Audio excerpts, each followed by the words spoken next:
Hello friends, welcome back to pi study circle. My name is Tabassum. So guys, आज की video में लेकर आ गई हूँ 10th NIS वाले बच्चों के लिए, और इसमें हम डिस्कस करने वाले हैं इंग्लिश। जो हमारा 10th NIS वाले बच्चों का इंग्लिश सब्जेक्ट है, सेक्शन सी ग्रामर वाला सेक्शन की स्टार्टिंग आज से हम लोग करने वाले हैं। इससे पिछली वीडियो में मैंने आपको चैप्टर्स कराए थे काफ़ी सारे, और काफ़ी अच्छा आप लोगों का जो है वहाँ पर मुझे रिस्पॉन्स देखने को मिला था। देन हम लोगों ने फिर किया था हमारा सेक्शन बी, जिसमें हमने राइटिंग सेक्शन को डिस्कस किया था, जिसमें मैंने आपको लेटर टू एडिटर कराया था, सिचुएशन कराई थी, रिपोर्ट बनानी सिखाई थी, काफ़ी सारी चीज़ें उसमें भी हमने की थी। तो अगर अभी तक आपने वो वीडियोस नहीं देखी है तो उन सभी का लिंक आपको नीचे डिस्क्रिप्शन बॉक्स में मिल जाएगा। और जैसे कि आपको पता है कि एग्जाम ज़्यादा दूर नहीं है अब, और आप लोगों के लगातार काफ़ी दिनों से कमेंट्स आ रहे थे कि मैम हमारा जो सेक्शन सी है, सेक्शन बी है, ग्रामर का सेक्शन, राइटिंग का सेक्शन जल्दी से कवर करा दीजिए। तो चलिए स्टार्ट कर लेते हैं। सेक्शन सी ग्रामर वाला सेक्शन है। मैं आपको बता दूँ, जो ग्रामर का सेक्शन होता है ना, उसका जो पहला ही क्वेश्चन होता है उसको यहाँ पर हम लोग डिस्कस करेंगे।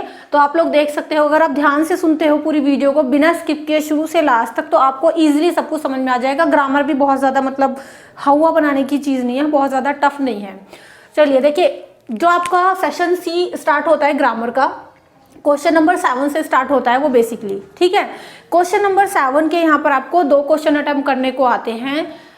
पहला होता है ए और दूसरा होता है हमारा बी। तो मैंने यहाँ पर बीच में एक दीवार से खींच दिया ताकि आपको पता रहे, ए वाला उधर करेंगे, बी वाला इधर करेंगे।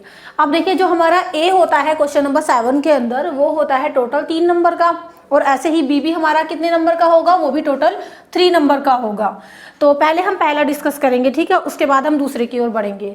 सो गाइस, पहला जो है, पहले क्वेश्चन अगर आप ध्यान से पढ़ते हैं ना, चाहे वो ग्रामर का हो, चाहे रीडिंग हो, राइटिंग हो, कुछ भी हो, अगर क्वेश्चन को केयरफुली आप अटेम्प्ट करते हैं तो समझ में आई थिंक आ जाता है वो। तो पहले देखिए क्या कहा गया है क्वेश्चन में, रीड द फॉलोइंग पैराग्राफ, कि इस पैराग्राफ को पढ़ो। पहले केवल इतना ही बोला गया है कि इस पैराग्राफ को पढ़ो आप। तो देखिए पढ़ते हैं। पैराग्राफ बेसिकली यहाँ तक है आपका, अगर आप देख पाए। Heavy rain cause many problems such as water logging, traffic jams etcetera. कि जो हैवी रेन होती है ना, मतलब जब जोरदार बारिश होती है तो उसकी वजह से बहुत सारी प्रॉब्लम्स क्रिएट हो जाती हैं, जैसे कि पानी रुक जाता है, ट्रैफिक जैम्स हो जाते हैं, इसी तरीके की प्रॉब्लम्स होती है, ठीक है। दूसरा है, this year the heavy rainfall has destroyed the water crop. इस साल क्या हुआ, जो हैवी रेनफॉल हुई, जो ज़्यादा बारिश हुई, उसने वाटर क्रॉप, हैवी रेनफॉल ने जो है क्या कर दिया, उसके पानी ने क्रॉप जो थी, क्रॉप किसको बोलते हैं इस फसल को, उसको बर्बाद कर दिया। It will effect the wheat supply in the market. Wheat का मतलब क्या होता है, अनाज।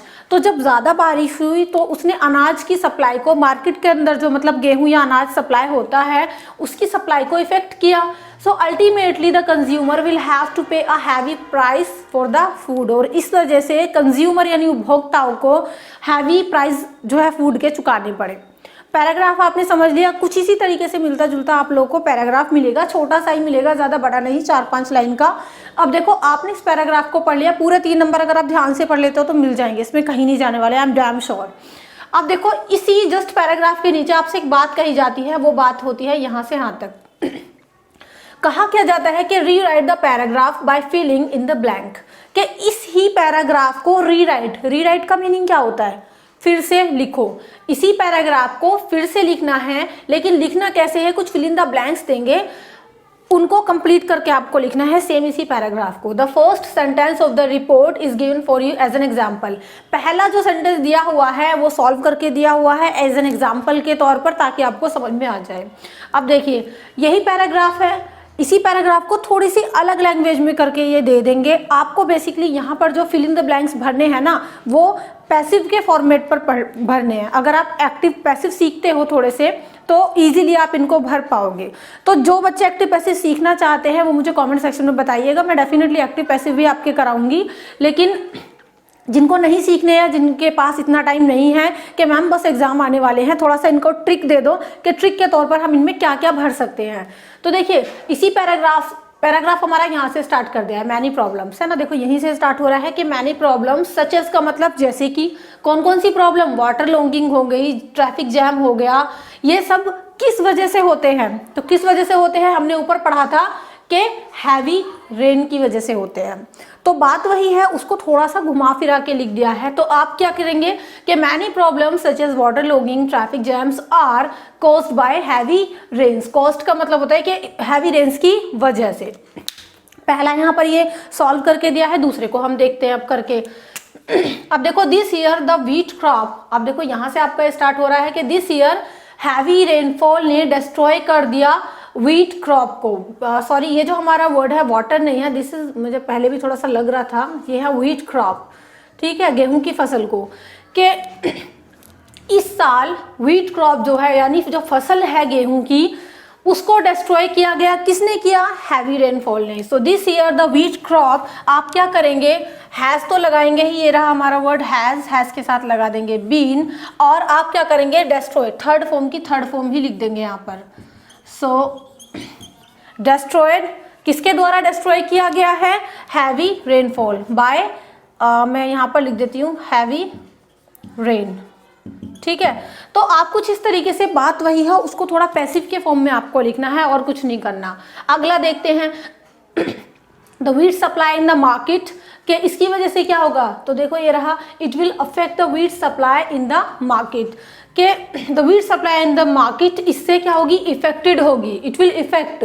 तो इफेक्ट बात को आपको यहाँ लिखना है कि the wheat supply in the market होगी, तो will be affected, third form आप यहाँ पर लिख दोगे। ज़्यादा कुछ नहीं करना, बहुत टफ नहीं है, इजीली लो तो आराम से आप कर लोगे।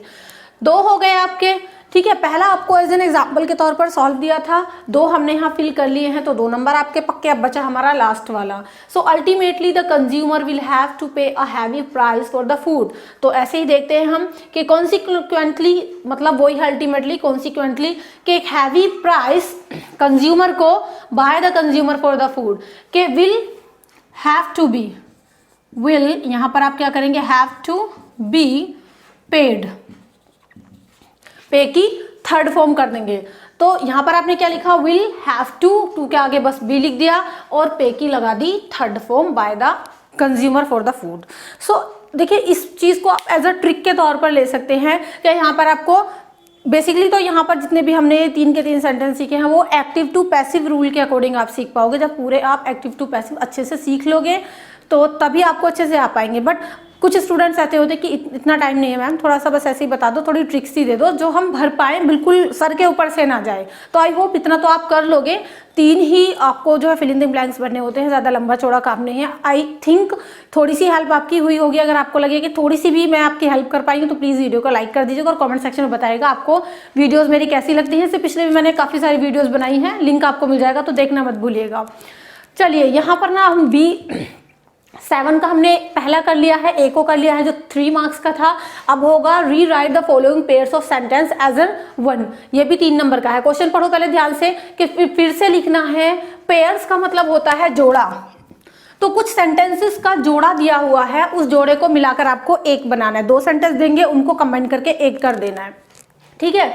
Use the appropriate words from the words given in the box. और आप देखो बॉक्स के अंदर कुछ वर्ड्स दिए गए हैं, उन वर्ड्स को यूज करके ना आपको उन 2 सेंटेंस को एक करना है। तो 1 has been done for you as an example, कि एक आपको एक करके एग्जाम्पल के तौर पर दिखाया गया है, जैसे यहाँ पर दिखाया गया था ना एग्जाम्पल के तौर पर एक सॉल्व करके, सेम ऐसे ही यहाँ पर है। एनआईएस वाले वैसे इतने भी मतलब बुरे नहीं होते, पता होता है कि एनआईएस के स्टूडेंट्स थोड़े से मतलब मेहनत की उनको ज़्यादा ज़रूरत पड़ती है, इसलिए एग्जाम्पल के तौर पर ये सॉल्व करके दे देते हैं आपको, ठीक है। तो पहला एग्जाम्पल के तौर पर आपको इसी तरीके से गिवन है। सो देखिए पहला है she was doing her homework. A और बी करके 2 सेंटेंस दे रखी हैं, जोड़ा है ये 2 सेंटेंस का पेयर है कि she was doing her homework, I went to see her. अब ये जो ब्रैकेट में कुछ वर्ड दे रखे हैं, इनके ऊपर पहले जो आप देखो नोट में कुछ लिख रखा है, there are more words than you required, कि आपको 3 सेंटेंस देंगे, 3 जोड़े देंगे और उनको मिलाकर आपको एक सेंटेंस बनाना है, 3 ही नंबर का है। लेकिन यहाँ पर जो वर्ड दिए गए हैं 1 2 3 4 5, टोटल 5 दिए गए हैं, आपको बनाने हैं 3। तो यही बात बोली गई है कि जितने वर्ड्स की आपको रिक्वायरमेंट है, 3 वर्ड्स की रिक्वायरमेंट है, 3 से थोड़े से ज़्यादा दिए गए हैं, क्योंकि आपको सिलेक्ट करना है उनमें से कि कौन सा फिट करके आप जोड़ा बनाने वाले हो। तो देखिए एग्जाम्पल के तौर पर दे रखा है she was doing her homework, I went to see her. पहले इन दोनों को पढ़ के देखो इनका मतलब क्या निकलता है। वो अपना होमवर्क कर रही थी, पहला सेंटेंस ये है। आई वेंट टू सी हर, जब सॉरी, जब मतलब मैं बता ही नहीं आपको कहाँ से कनेक्ट हो रहा है, कि मैं उसे देखने गया। अब जब 2 सेंटेंस आपने हिंदी में बोले कि वो अपना होमवर्क कर रही थी, मैं उसे देखने गया, तो इजी सी बात है भाई कि जब वर्ड से ही आप इसको कनेक्ट करोगे। और जब को क्या बोलते हैं? व्हेन। तो देखो, she was doing her homework when क्या है यहाँ पर गाइज? ये है आपका कनेक्टर। इससे आपने यहाँ से व्हेन वर्ड उठाया, इससे कनेक्ट कर दिया when I went to see हर। तो यहाँ से यहाँ तक आप देख सकते हो, ये एज एन एग्जाम्पल है, सॉल्व हुआ। अब आपको 1 2 3 ये 3 देंगे, इनमें से आपको ऐसे ही वर्ड उठा के कनेक्ट करने हैं, ए और बी, ए और बी, ए और बी, है ना। तो पहला पढ़ते हैं, you can take this dictionary, don't forget to return it before you leave. तुम ये डिक्शनरी ले सकते हो, इसको वापस करना मत भूलना जब तुम जाओ। ठीक है, दोनों वर्ड आपकी समझ में आ गए। अब आप देखो कि कौन से वर्ड से आप कनेक्ट कर सकते हैं। तुम ये डिक्शनरी ले सकते हो, बिकॉज का मतलब होता है क्योंकि, इसको वापस करना मत भूलना। तो क्योंकि तो कुछ अच्छा नहीं लग रहा, आई थिंक फिट नहीं बैठ रहा, इसको छोड़ते दूसरे पर आते हैं। वाइल का मतलब होता है जब या उस दौरान।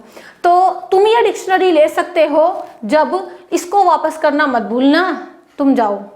ये भी कुछ मज़ा नहीं आया इसमें भी, इसको भी स्किप करो, आगे बढ़ते हैं। You can take this dictionary, कि तुम इस डिक्शनरी को ले सकते हैं, लेकिन को क्या बोलते हैं? बट इसको वापस करना मत भूलना जाने से पहले। तो आई थिंक ये ज़्यादा सुटेबल है यहाँ पर। तो हम क्या करेंगे, जब हम आंसर लिखेंगे तो इस ए बी को तो हटा देंगे बिल्कुल, कि ऐसे लिख देंगे एक ही करके, जोड़ा बना देंगे। You can take this dictionary, but आगे लगा देंगे फुल स्टॉप को हटा के, और but don't forget to return it before you leave. बन गया आपका एक सेंटेंस। दूसरे पर आते हैं। वीडियो कैसी लग रही है कमेंट सेक्शन में बताइएगा ज़रूर। अगर आपको पसंद आ रही है तो मैं सेक्शन सी को आगे लेकर के जाऊंगी, फिर नेक्स्ट क्वेश्चन भी इसका लेकर के आऊंगी। दूसरा है, Monu was playing cricket, Monu cricket खेल रहा था, ही ब्रोक हिज एंकल, उसने अपना टखना तोड़ लिया। तो मोनू क्रिकेट खेल रहा था, व्हेन से बन सकता है वैसे, कि मोनू क्रिकेट खेल रहा था जब। तो जब अगर आप व्हेन से बनाओगे तो उसको स्टार्टिंग में लिखना पड़ेगा आपको, when Monu was playing cricket he broke his ankle. लेकिन दूसरे वर्ड से भी हमारा बन सकता है कि मोनू क्रिकेट खेल रहा था जिस दौरान उसने अपना एंकल तोड़ लिया। तो यहाँ पर हमारा वाइल का मतलब होता है जिस दौरान, तो आप वाइल से भी इसको बना सकते हो, मोनू वॉज प्लेइंग क्रिकेट, और यहाँ फुल स्टॉप को हटाकर while, he broke his ankle. चलिए थर्ड को देख लेते हैं इसी तरीके से। थर्ड पढ़ते हैं, we couldn't hear the speaker clearly, कि हमें ना स्पीकर ठीक से सुनाई नहीं दिया, आवाज़ नहीं आई। The mic was not working, mic काम नहीं कर रहा था। मेरा तो कर रहा है वैसे माइक काम, आई थिंक आप लोग सुन पाओगे कि हम सुन नहीं पाए, माइक काम नहीं कर रहा था। तो देखिए यहाँ कौन सा वर्ड है जो ज़्यादा मैच करेगा, जब हम सुन नहीं पाए, माइक काम नहीं कर रहा था, ये मज़ा नहीं आया। तो बिकॉज वर्ड है, ये रह भी गया है आई थिंक, कि हम सुन नहीं पाए क्योंकि, बिकॉज का मतलब क्योंकि माइक काम नहीं कर रहा था। तो यहाँ पर आप क्या करोगे, फुल स्टॉप को हटा के बिकॉज लिख दोगे, because the mic was not working. चलिए, तो इस तरीके से गाइस आप क्या करेंगे, अपने आंसर शीट में जस्ट ऐसे ही 2-2 पेयर को मिला के एक बना देंगे, और यहाँ पर जो ये था पैराग्राफ, इसको भी आप रीराइट कर देंगे। इसके लिए एक्टिव पैसिव सीखने पड़ेंगे। कमेंट करते हो तो मैं करवा दूंगी डेफिनेटली। सो गाइस वीडियो कैसी लगी है कमेंट सेक्शन में जरूर बताइएगा। सेक्शन सी की शुरुआत की है, सेक्शन बी के सारे क्वेश्चन ऐसे ही सॉल्व कर करके मैंने पिछली वीडियोज़ में डिस्कस किए हैं, सभी का लिंक आपको नीचे डिस्क्रिप्शन बॉक्स में मिल जाएगा। इसके अलावा अगर आप 10th क्लास में हैं, आपके पास हिंदी है, इंग्लिश तो है ही है, क्या अगर आप इंग्लिश की वीडियो देख रहे हो तो, and home science, data entry, painting, SST, इस तरीके से कम हमारे 5 से 6 सब्जेक्ट हम सिलेबस वाइज आपको करवा रहे हैं। अलग अलग प्लेलिस्ट बना रखी हैं, एक्सपर्ट टीचर्स के थ्रू आपके लिए इंपॉर्टेंट क्वेश्चन, सिलेबस वगैरह लेकर के आ रहे हैं। सो गाइस सपोर्ट करिए, मेहनत हम लोग आपके लिए इतनी सारी करते हैं, हमारा जो पूरा स्टाफ है वो आपके लिए लगा रहता है किसी ना किसी तरीके से। तो अगर आप हमें सपोर्ट करेंगे तो हमें भी और ज़्यादा मोटिवेशन मिलेगी कि हम भी आपके लिए और मेहनत करें। सो गाइस वीडियो पसंद आई हो तो give a big thumbs up and comment section में बताइएगा वीडियो कैसी लगी है। इसके अलावा अगर थोड़ी सी भी आपको वीडियो हेल्पफुल लगी है तो प्लीज़ अपने कच्चे पक्के फ्रेंड्स के साथ शेयर करना बिल्कुल भी मत भूलिएगा। और चैनल पर पहली बार विजिट कर रहे हैं तो सब्सक्राइब कर लीजिएगा, और अगर सब्सक्राइब कर रखा है तो थैंक यू सो मच, तहे दिल से आपका शुक्रिया। इसके अलावा मैं आपको बता दूँ गाइस, इंग्लिश की वीडियोस वैसे काफ़ी सारी मैं यहाँ पर भी करा रही हूँ, बट मैंने अभी एक नया चैनल स्टार्ट किया है। तो चैनल का नाम है guys learn English by Tabassum. So guys Tabassum मेरा ही नाम है वैसे, आई थिंक कुछ बच्चे जानते हो। So learn English by Tabassum, इस चैनल पर भी एक बार जरूर आइएगा। इस चैनल का लिंक आपको नीचे डिस्क्रिप्शन बॉक्स में मिल जाएगा। वहाँ पर भी मैं इंग्लिश का सिलेबस करा रही हूँ, खाली इंग्लिश की वीडियोज़ ही होती है वहाँ पे। सो एक बार लर्न इंग्लिश को जरूर विजिट करिएगा। इंपॉर्टेंट क्वेश्चन वगैरह वहाँ पर मैं आपके लिए लेकर के आ रही हूँ, लिंक मिल जाएगा डिस्क्रिप्शन बॉक्स के अंदर। और हाँ, टीएमए के सोल्यूशन तैयार करना बिल्कुल मत भूलिएगा। टीएमए भी 10th 12th सभी बच्चों के लिए Hindi plus English medium 6 question के आंसर सहित हम लोग करवा रहे हैं अपने चैनल के थ्रू। तो चलिए, बहुत सारी बातें हो गई हैं, अब हम नेक्स्ट वीडियो में मिलते हैं। नेक्स्ट वीडियो में मिलेंगे, ग्रामर को ही आगे थोड़ा सा बढ़ाऊंगी मैं। So till then keep study in pi study. Thank you so much and good bye.